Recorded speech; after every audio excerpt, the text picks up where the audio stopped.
wa mugo Sa. uri n'isoni koko hewe uyo mwana arikararizwa niki Mwotwidondora. mugira muyage na Mamert Manirakiza. Mbega Mamert ninde? Mamert n'umurundi yavutse nk'abandi barundi hanyuma arakura akaba ageze ahageze ubu hanyuma mu kazi ka misi yose kiwe akaba amenyekanisha ibintu by'abanyamitahe biciye mu publicité n'ibindi bikorwa. Woba watanguye gukora publicité ryari? Mu buto bw'iwanje narumviriza amaradiyo yo muri Kenya, radio yo mu Rwanda, iradiyo y'igihugu ya hano iwacu n'amaradiyo yari make cyane. Jewe nari mfise ijwi rinini cyane, ijwi rishika kure cyane. Ndibuka niyo bashiki banje bagiye kuvoma hanyuma bagatebayo hageze kubahamagara mu mwonga kure, mawe yarinda kumpamagara ati hamagara bashikawe kuko nivyo nashikanijwe kure, narashobora guhamagara ijwi rikagenda kure cyane.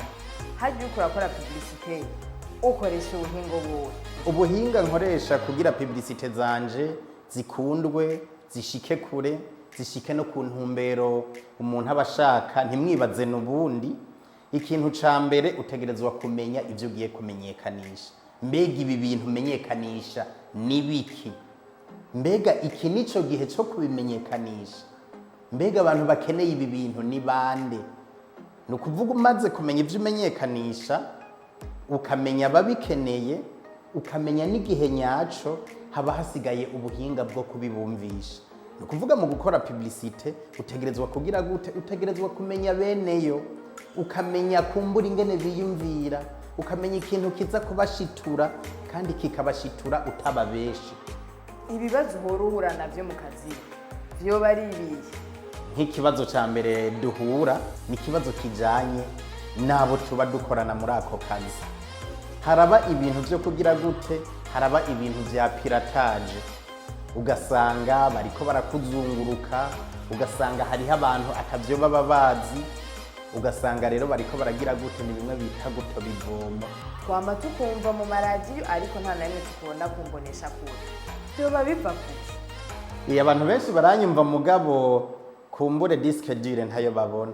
Umutwe no w'umukeke bama babivuze. Abantu benshi baravuga bati umugabo twumva avuga mugabo turakeneye kumubona amaso mu yandi tubone disque dure yiwe ingena ameze. Mugabo ivyo biva kuri bande? Biva ku bakoresha publicité. No kuvuga yuko abantu bagirisha publicité zo kuri televiziyo ni bake cyane, kuko iyo abari benshi tuba tugaragara no ku mateleviziyo, ku marezo sociaux tukaboneka. Mugabo kubera aba bantu bakoresha publicité birukira cyane amaradiyo gusumvya amateleviziyo, uca usanga tutagaragara cyane. Ako kazi ukora buryo utaduhenze wowe ubona ko wabeshaho umuntu?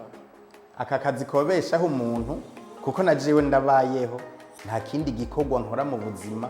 Jewe nkora publicité, naraciye mu mwuga wo kwigisha, narigeze no gukora mu biro by'umukuru w'igihugu. No kuvuga gushika ino saha nta kandi kazi ifise, ni bifise ndiko ndakora. Mugabo kugira bibesheho umuntu ashobore kumbure kubaho bikwiye, birasaba yuko abakoresha publicité nabo baba benshi. Muri kazoza wibona he? No kuvuga muri kazoza ico ntegekanya, ndategekanya yuko hoba hari ikigo kijejwe kugira gute? Kijejwe gukora publicité, ikigo kijejwe no kwigisha gukora publicité. Kuko ibi bintu ntitwifuza ko vyogarukira ngaha. Abantu bariko bariruka ku muvuduko urengeje gukoresha publicité. Twifuza yuko abantu bari mu iki gikorwa cyo gukora publicité twoja hamwe. Ujya mu mama mwaba mukorana publicité, abantu benshi cyane twibaza ko ari umupfasoni wawe. Ubwo nukuri? Ujya mu mama dukorana si umupfasoni wanje, abantu benshi barakunda kubivuga. Urabona ujya mu dame kandi ni mama pastor, n'umugore w'umupasitori. Antunge naho yo bari karanyumva. Urabona mu kuvuga vuga nk'isatura, nanje mu kuvuga mvuga nk'isatura.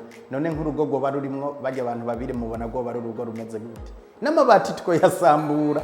Nk'ubu nk'ibere riyaze muhira n'igipolisi ntibogihamagara cyo hamagagwa n'amaji. Hajya uhora bishuka mara isaha imwe gusa imwe. Twe kuravuga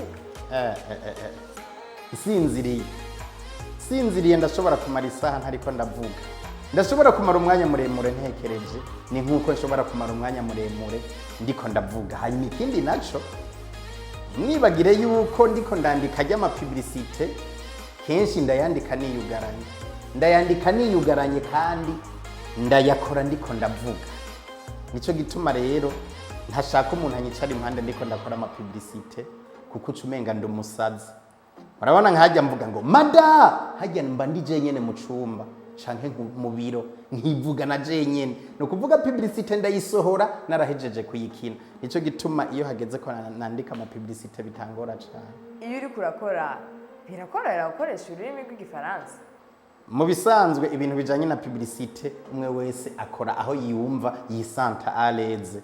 Jewe sindigera nkora publicité yo mu gifaransa, sindigera nkora publicité yo mu congereza, sindigera nkora publicité yo mu giswahili. Nico gituma iyo hageze ko dukora ama publicité izo mu gifaransa turafise aba francophone, izo mu kirundi turafise abarundifone, izo mu congereza turafise aba anglophone, nizo mu giswahili usanga dufise aba swahilifone. Nico gituma niyo hageze kuzandika usanga style yo mu gifaransa ari style nziza cyane, iyo mu giswahili usanga ari style nziza cyane, iyo mu kirundi style nziza cyane, niyo mu gifaransa style nziza cyane. Nico gituma usanga ikintu cyose tugihebera umu expert muri ico gisata. Ikiraka kinini umaze kuronka cyo bari cangana? Ayo n'amabanga ya paruwasi. Nta mafaranga menshi ahari, nta n'amafaranga make ahari, kuko bakurambere bavuga bati ntoyi iva kuyibazwa. Mu bisanzwe marché ushobora kuvuga ko kumbure ifise amafaranga menshi igihe izirisubiriza yisubiriza. Igihe itagiye irisubiriza usanga ata amafaranga menshi abarimwo. Mugabo amafaranga menshi cyane kenshi usanga ava mu ma ONG. Hajye bakora ako kazi umukorera mu runani? Abantu dukora aka kazi ko gukora ama publicité ntidukorera mu runani. N'ikimenyamenya hari ama agence menshi akora ama publicité n'ama agence menshi. Mugabo iyo agence igukeneye ko ikintu iraguhamagara bakakubwira bati mfashiki. Umunsi wa mbere uhonyeze ikirenge hano i Bujumbura wiyumvise gute? Umunsi wa mbere mponyeze ikirenge i Bujumbura byarangoye cyane. Urabona ruguru ni Bujumbura haratandukanye. No kuvuga yuko je mponyeze ikirenge i Bujumbura umunsi wa mbere nashikiye ku isoko nkuru ya Bujumbura. Hama uwanzanye ambwira ati baza kugutora aha ugume ngaho.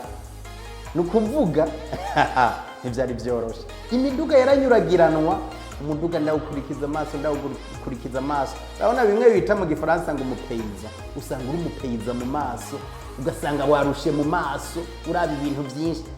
Sije bishikira jenyene n'abandi birabashikira, ugasanga ni kibazo.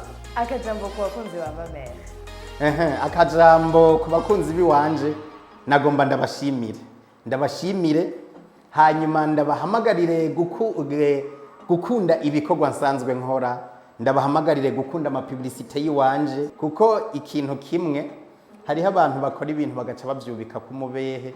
Mugabo nagomba ndabashimire kubona bariko baramfasha na jewe kuburura ngakura umubehe ku bintu mba ndiko ndakora.